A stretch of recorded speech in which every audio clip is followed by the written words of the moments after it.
Hi friends, అందరికీ నమస్కారం. అంజలి కథలకి స్వాగతం. బందిపోటు యువరాజు జానపద నవల 8వ భాగం విందాం. ఆగండి అని అరుస్తూ సర్పదంతుడు పడవను సమీపించి, ఎక్కడా బందిపోటు? పడవ వెనకే ఈదుకుంటూ రావటానికి వాడేమీ మొసలి కాదు కదా. వాడు మిమ్మల్ని సమీపించినప్పుడు మీరందరూ నిద్రపోయారా, లేక కలలు కంటున్నారా అని గద్దించాడు. ప్రభూ, బందిపోటు ఆ విగ్రహాన్ని ఎత్తుకొని రెప్పపాటులో అరణ్యంలోకి పారిపోయాడు అన్నారు పడవలోని భటులు గట్టు మీదకి దిగుతూ. వాళ్ళు చెప్పిన విషయం అర్థం చేసుకోవటానికి సర్పదంతుడికి కొంతసేపు పట్టింది. ఒక చేత్తో తాడు పట్టుకొని పడవలోకి దూకి మరొక చేత్తో అంత బరువైన విగ్రహాన్ని అవలీలగా ఎత్తుకొని అవతలి గట్టుకు చేరటము సర్పదంతుడికి నమ్మశక్యంగా లేదు. ఆ బంగారు విగ్రహాన్ని శంకరవర్మ భవనం నుంచి 4 దృఢకాయులైన భటులు మోయలేక మోసుకుంటూ వచ్చి నదీ తీరం చేర్చారు. అంత బరువైన విగ్రహాన్ని ఒక చేత్తో అవలీలగా ఎత్తుకొని అవతలి గట్టుకు ఎలా చేరగలిగాడు ఆ వ్యక్తి? సైనికులు తలలు వంచుకొని సర్పదంతుడి ముందు నిలబడ్డారు. సులభంగా తమ వశం అయిందనుకున్న విలువైన ఆ బంగారు విగ్రహము హఠాత్తుగా చేజారిపోయిందన్న బాధ వలన కలిగిన ఆగ్రహంతో సర్పదంతుడు పక్కన ఉన్న ఒక భటుణ్ణి లాగి లెంపకాయ కొట్టి, ఎవడో అనామకుడు వచ్చి నిక్షేపం లాంటి విగ్రహాన్ని ఎత్తుకుపోతూ ఉంటే మీరంతా నిద్రపోయారా అని కేకలు వేశాడు. చెంపదెబ్బ తిన్న సైనికుడు అవమానంతో కుచించుకుపోయాడు.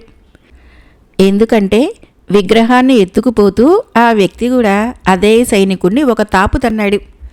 అయినా బందిపోటు పడవ మీదకి దూకినప్పుడు నదికి ఇరువైపులా ఆయుధాలు ధరించి నడుస్తూ ఉన్న సైనికులు సైతము అతన్ని పట్టుకోలేకపోయారు. అలాంటప్పుడు తను మాత్రం ఎలా పట్టుకోగలనని సర్పదంతుడితో చెప్దామనుకున్నాడు సైనికుడు. కానీ అలా చెప్పటానికి ధైర్యం చాలేదు. అందువలన అతడు తెలివిగా, ప్రభు, ఇంతమంది యోధుల కళ్ళు కప్పి కేవలం ఒక మానవుడు ఆ విగ్రహాన్ని ఎత్తుకుని వెళ్ళటం సాధ్యమని మీరు భావిస్తున్నారా అని అడిగాడు.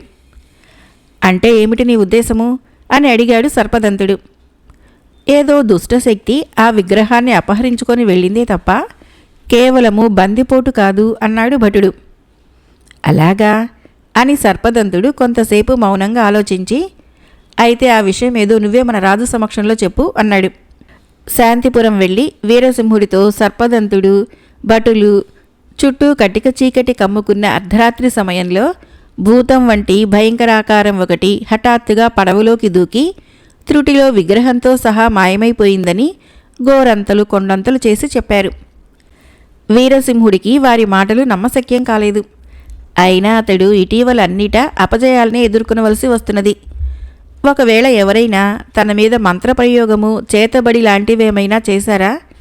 అలా చేసి ఉంటే వాటిని సరిదిద్దటం ఎలా? తనను ఈ బాధల నుంచి కాపాడగల సమర్థుడైన మాంత్రికుడు గాని భూతవైద్యుడు గాని ఎక్కడ ఉన్నాడు అని వీరసింహుడు తీవ్రంగా ఆలోచించసాగాడు. జయపురిని విషాదం కమ్ముకున్నది. కొత్తగా కట్టిన గుడిలో కనకదుర్గ విగ్రహాన్ని ప్రతిష్ఠించాలని ఆనందోత్సాహాలతో ఉన్న ప్రజలకు సర్పదంతుడి చర్య దిగ్భ్రాంతిని కలిగించింది. సుమేధ రాజ్యాన్ని పరమ దుర్మార్గుడు పాలిస్తున్నాడని తెలుసును గాని వాడి క్రూర దృష్టి తమపై పడుతుందని వారు ఊహించలేకపోయారు. శంకరవర్మ ఒక గదిలో మౌనంగా కూర్చొని ఉన్నాడు. ఆయనను సమీపించటానికి ఎవరూ సాహసించలేకపోయారు. కానీ శంకరవర్మ ఏకైక కుమార్తె సుకన్య నెమ్మదిగా తండ్రిని సమీపించి, నాన్న, ఆ దేవత మళ్ళీ మన దగ్గరికి తిరిగి రాగలదని నాకు అనిపిస్తున్నది అన్నది మధురస్వరంతో. శంకరవర్మ విచారంతో చిన్నగా నవ్వాడు. కనకదుర్గ విగ్రహం పట్ల సుకన్య ఎంతో ప్రేమను పెంచుకున్నది. శంకరవర్మ విగ్రహ ప్రతిష్టాపన ఉత్సవము కోలాహలంగా జరపాలని నిర్ణయించటానికి ముఖ్య కారణమే సుకన్య. అటువంటి విగ్రహము శత్రువుల వశం కావటంతో ఆమె చెప్పలేనంతగా బాధపడింది. అయినా ఆమె తన బాధ బయటకు కనిపించకుండా తండ్రిని ఓదార్చడానికి ప్రయత్నిస్తున్నది. ఆ సంగతి గ్రహించిన శంకరవర్మ పొంగి పొరలుతూ ఉన్న దుఃఖాన్ని బలవంతంగా ఆపుకోవటానికి ప్రయత్నిస్తూ కుమార్తెను ఓదార్పుగా దగ్గరకు తీసుకున్నాడు. నాయనా అన్న కంఠస్వరం వినిపించింది. శంకరవర్మ ఆశ్చర్యంగా తలపైకెత్తి చూశాడు. జయానందముని ఆశ్రమంలోని చిలుక మల్లి స్తంభం మీద కూర్చొని ఉన్నది. శంకరవర్మ లేచి నిలబడ్డాడు. చిలుక స్తంభంపై నుంచి నేల మీదకి దూకి మళ్ళీ ఎగిరి ఒక దీపస్తంభం మీద కూర్చొని వెనక్కు తిరిగి చూసింది. మళ్ళీ తనను పిలుస్తున్నదని గ్రహించిన శంకరవర్మ దానిని అనుసరించి ముందుకు నడిచాడు. అతని వెంట సుకన్య కూడా బయలుదేరింది. కొంతసేపటికి చిలుక ఉద్యానవనం చేరింది. పిండారబోసినట్టు వెన్నెల కాస్తున్నది. చిలుక ఒక దానిమ్మ చెట్టు కొమ్మపై వాలింది. శంకరవర్మ చిలుక కేసి చూస్తూ నడుస్తున్నప్పుడే సుకన్య, చూసావా నాన్న, దేవత మళ్ళీ మన దగ్గరికే చేరింది అన్నది ఉత్సాహంగా. సర్పదంతుడు తీసుకొని పోయిన కనకదుర్గ బంగారు విగ్రహము దానిమ్మ చెట్టు క్రింద కనిపించింది. సుకన్య గబగబా వెళ్ళి విగ్రహం దగ్గర కూర్చొని ఆనంద బాష్పాలు రాలుస్తూ, నాన్న, నేను చెప్పాను కదా, దేవత మళ్ళీ మన దగ్గరికి తిరిగి వస్తుందని, ఇప్పుడు చూసావా అన్నది పట్టరాని ఉత్సాహంతో. శంకరవర్మ ఏమీ మాట్లాడలేదు. చేజారిపోయిన విగ్రహము తిరిగి వచ్చిందన్న మాట నిజమే. అయినా అది ఇక్కడికి ఎలా వచ్చింది, దానిని ఇక్కడికి తీసుకొని వచ్చిన వారెవరు అని ఆలోచిస్తూ శంకరవర్మ చుట్టుపక్కల కలయి చూశాడు. మళ్ళీ కిలకిలా నవ్వింది. శంకరవర్మ అటుకేసి తిరిగి చూశాడు. చెట్టు వెనక నుంచి వస్తూ ఉన్న ఒక అందమైన యువకుడి భుజం మీద మళ్ళీ కూర్చొని ఉన్నది. ఆ యువకుడు శంకరవర్మను సమీపించి ఆయనకు నమస్కరించి, మీకు నేనెవరో తెలీదు, అయినా మిమ్మల్ని గురించి గురుదేవులు జయానందముని నాకు చెప్పారు అన్నాడు. నువ్వు యువరాజు సందీపుడివే కదా అన్నాడు శంకరవర్మ అమితానందంతో. అవును, మీ సేవకుణ్ణి అన్నాడు యువరాజు సందీపుడు.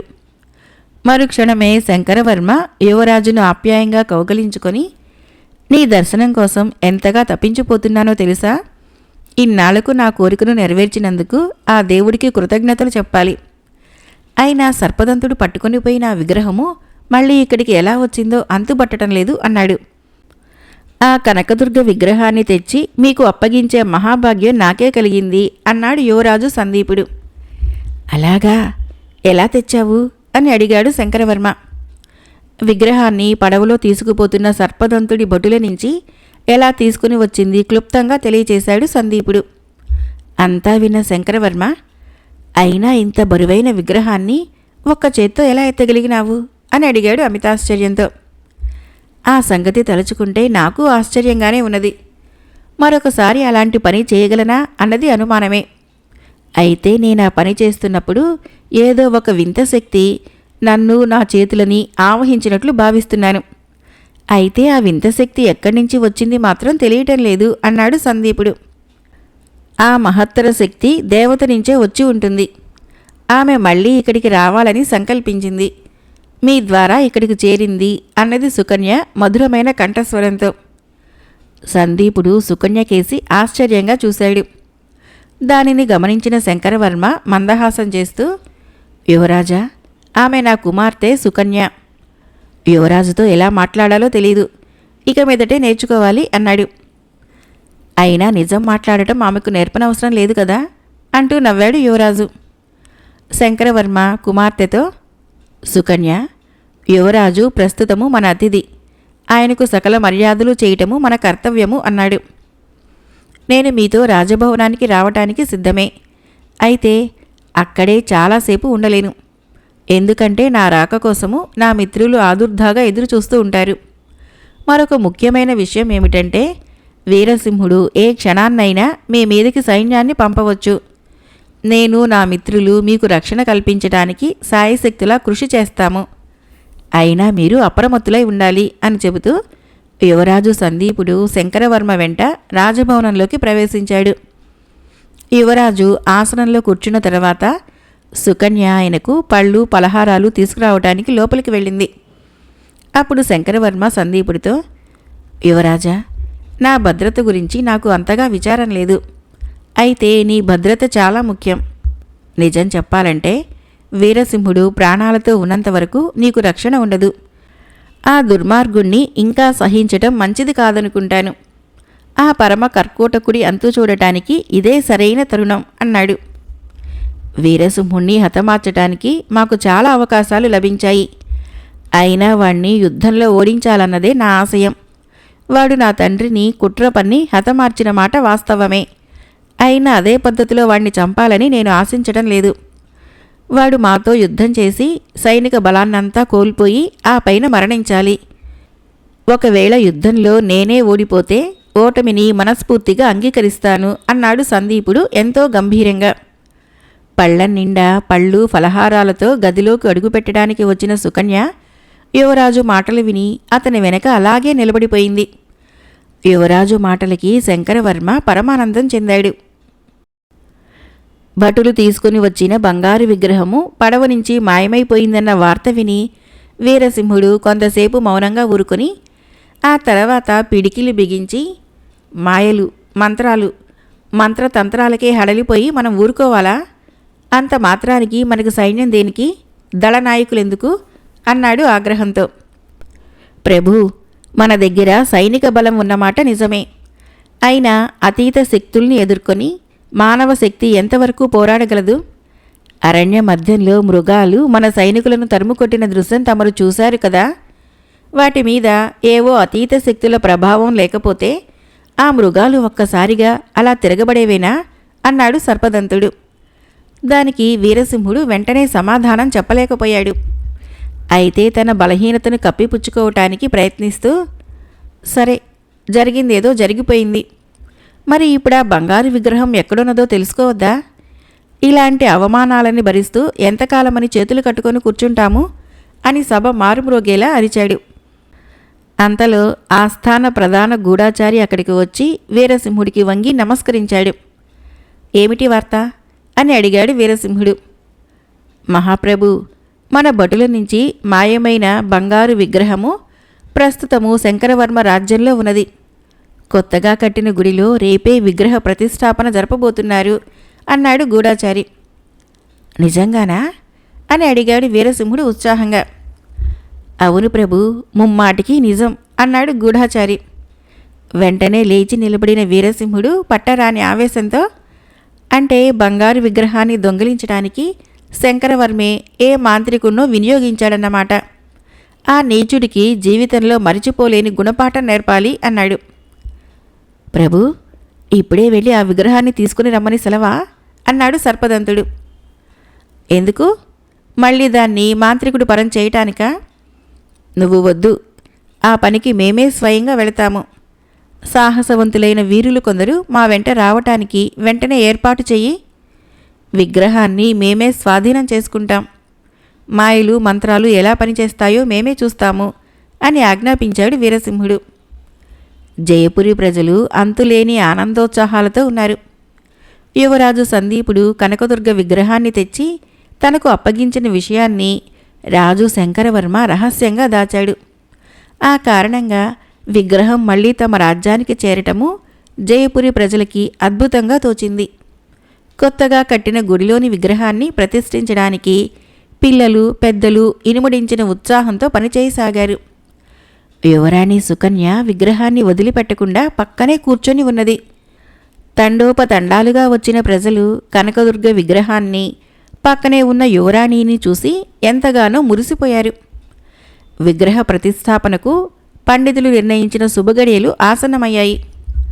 మంగళ వాయిద్యాలు మ్రోగుతూ ఉండగా ఆలయ పూజారి శంకరవర్మ, సుకన్య విగ్రహాన్ని రాజభవనం నుంచి ఆలయం దగ్గరికి భక్తితో మోసుకుని పోతున్నారు. ఆపండి ఉత్సవం అన్న కేక వినిపించింది. మేళ తాళాల శబ్దంలో వీరసింహుడి కేక మొదట ఎవరికీ వినిపించలేదు. అయినా గుర్రాల మీద వచ్చిన సైనికుల్ని చూడగానే మేళ తాళాలు వాయించేవాళ్లు భయంతో అలాగే ఆగిపోయారు. మొదట వీరసింహుడు, అతని వెంట సర్పదంతుడు, అంగరక్షకులు వచ్చారు. శంకరవర్మ, యుద్ధం చేయటం నీ అభిమతం కాదనుకుంటాను. ఒకవేళ నీకు యుద్ధం చేయాలన్న కోరిక ఉన్నట్లయితే అందుకు మేము సిద్ధంగా వచ్చాము అన్నాడు వీరసింహుడు. మీతోనే కాదు, మరెవరితోనూ గాని యుద్ధం చేసే శక్తి నాకు లేదని నీకు తెలుసు. మమ్మల్ని, మా ప్రజల్ని ప్రశాంతంగా జీవించటానికి అనుమతించు అన్నాడు శంకరవర్మ. నువ్వు బంగారు విగ్రహాన్ని శాంతియుతంగా మాకు అప్పగించావంటే మేము మీ శాంతికి ఎటువంటి హాని కలిగించము అన్నాడు వీరసింహుడు. అది అసాధ్యం అన్నది సుకన్య. వీరసింహుడు ఆమెకేసి ఆశ్చర్యంగా చూశాడు. సుకన్య విగ్రహాన్ని గట్టిగా కౌగలించుకున్నది. ఎవరామే అని అడిగాడు వీరసింహుడు. నా కుమార్తె సుకన్య. ఆమెకు విగ్రహం పట్ల ఎంతో ప్రేమ అన్నాడు శంకరవర్మ. విగ్రహం పట్ల ప్రేమ?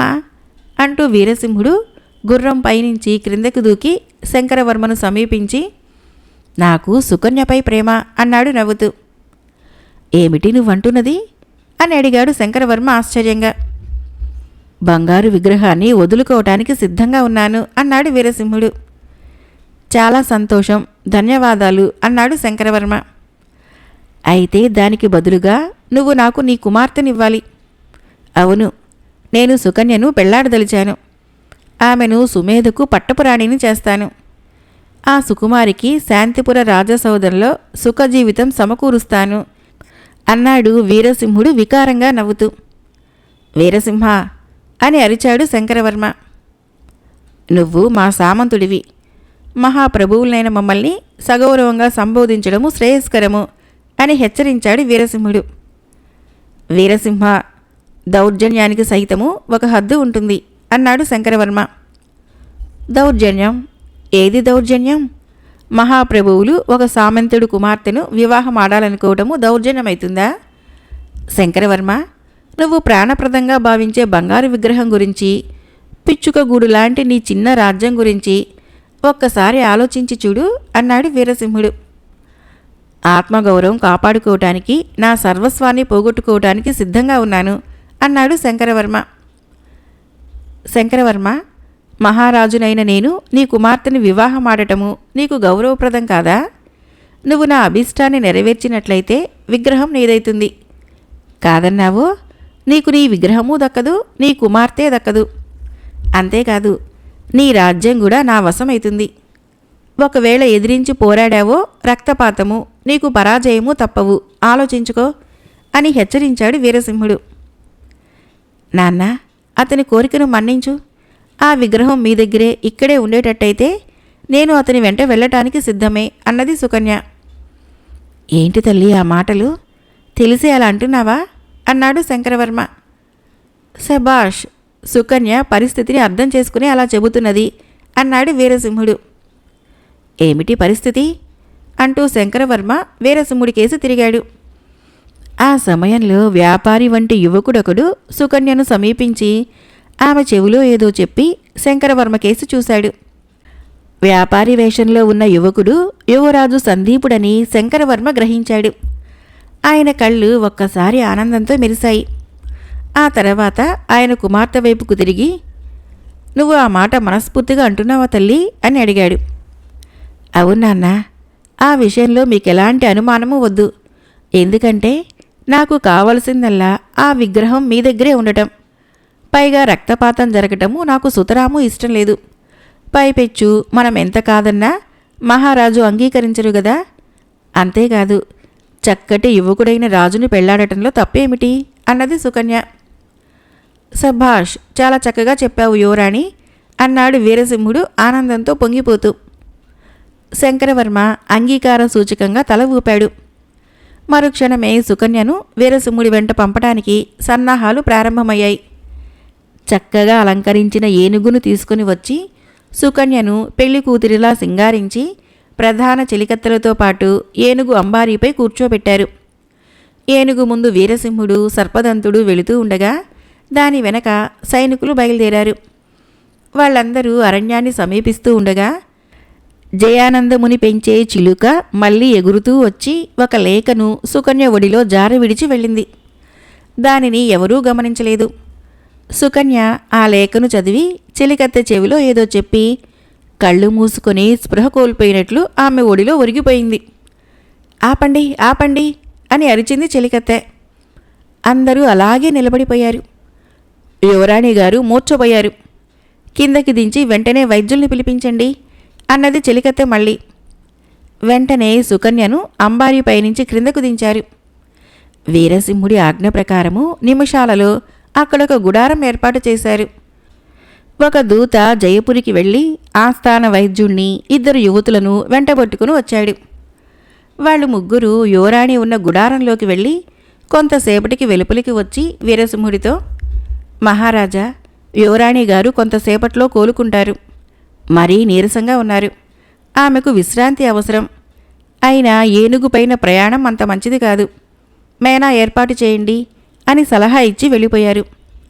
జయపురి నుంచి అక్కడికి మేనాను తెప్పించడానికి సాయంకాలమైంది. ఆ తర్వాత వీరసింహుడు చెలికెత్తను దగ్గరకు పిలిచి, యువరాణి ఇప్పుడు ప్రయాణానికి సిద్ధమే కదా అని అడిగాడు. యువరాణి గారు విశ్రాంతి తీసుకుంటున్నారు. తమరే లోపలికి వెళ్ళి అడగవచ్చు కదా అన్నది చెలికెత్తె నవ్వుతూ. వీరసింహుడు పరమానందంతో గుడారం లోపలికి వెళ్ళి చిన్నగా దగ్గుతూ యువరాణి అని పిలిచాడు. ఏమాత్రమూ అలికిడి లేదు. అతడు మెల్లగా పడకను సమీపించాడు. మసక వెలుతురులో పడక మీద పట్టు వస్త్రం కదలకుండా తళుక్కుమన్నది. అది సుకన్య చెయ్యి అనుకొని వీరసింహుడు దానిని ప్రేమతో తాకుతూ యువరాణి అన్నాడు మెల్లగా.